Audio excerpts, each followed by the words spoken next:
तुमच्या भावानं तर आज डायरेक्ट हातावर टॅटूच काढला ना, तर का म्हणता मोठे सगळ्यांना जय श्रीराम. तर आज होतं आपल्या दादाचं लग्न, तर तुमचा भाऊ कसा दिसतंय सांगा बरं कमेंट बॉक्समध्ये नक्की. मग आपल्या नवरदेवले ब्लॉगमध्ये वगैरे घेतलं आणि हे नवरदेव जवळ राहते काय सांगा बरं. मग तुमचा भाऊ डायरेक्ट निघाला मंगल कार्यालयाकडे जासाठी. मग फायनली आपण आलो आपल्या मंगल कार्यालयाकडे. मग आपल्या अंकित दाले बी मस्त बढियापैकी ब्लॉगमध्ये घेऊन टाकलं. मग तुमचा भाऊ बसला नाश्ता करायला. नवरीचा भाऊ तर ऐकत नव्हता, नाही म्हणतोरी खात होता. आणि मग नवरदेवच्या गाडीची एक क्लिप काढून घेतली बढियापैकी. मग आपण डायरेक्ट निघालो मंदिराकडे जायसाठी. तुमच्या भावाला ऊन बी व्हायला लागत होती का करते. मग फायनली नवरदेवले कारच्या खाली उतरून त्याला नाचायला लावलं. मग आपल्याला नाचता येत नाही तर आपण दुरून चुपचाप पाहत होतो ना. आपला शुभम भाऊ तर काही अलगच नाचत होता. नवरीचा भाऊ बी सुस्ती नव्हता करत नाचायला. मग आलो मंदिरात, थोडीशी पूजा वगैरे करून घेतली मारुतीची. तेवढ्यातच प्रभू श्रीराम दिसले, त्याला ब्लॉग मध्ये घेतलं आणि डायरेक्ट आलो मंगल कार्यालयाकडे. आणि मग इथं हे आप्पा नाचत होती, याचा डान्स तर मला बहुत आवडला. मग फायनली आलो आपण आपल्या मंगल कार्यालयामध्ये. तेवढ्यातच मग एक कूलर पकडला, आपण बसलो कारण गरमी बाहेर होत होती ना.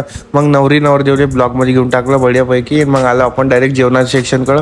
बढियापैकी ताट वगैरे वाढून घेतलं. मग आपण आलो डायरेक्ट नवरदेवचा शूट करायला. मग त्याचा शूट वगैरे झाला आणि पुढे आपण निघालो डायरेक्ट घराकडे जायसाठी. भेटूया नेक्स्ट ब्लॉग मध्ये.